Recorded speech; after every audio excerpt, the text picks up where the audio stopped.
মামা। জি মামা। এই কুলফিটা খান। মামা কুলফি কেন মামা? মামা যে প্রচন্ড গরম পড়ছে, আপনি তো ঘাম বের হয়ে যাচ্ছে, আপনাকে কেউ তো কুলফি খেতে দেয় না। না। দিছে? না মামা। তাহলে এটা খেয়ে ঠান্ডা হন, তারপর বাদাম মা খান। আচ্ছা, আসলে কুলফিটা আমার খাওয়ার দরকার ছিল মামা। খান, সব খান।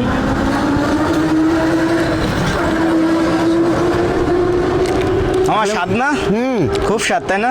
মামা মনে হচ্ছে যে সব না খেয়ে বাদাম মাখাতে গেলে মামা কষ্ট হবে। আগে বাদামটা মাখাই দিই, আপনারা খান, তারপর আমি নিলিবিলি কুলফিটা খাই মামা, বুঝছেন? যেটুক খেলাম মামা ব্যাপক শান্তি পাইছি মামা। যাক, আলহামদুলিল্লাহ।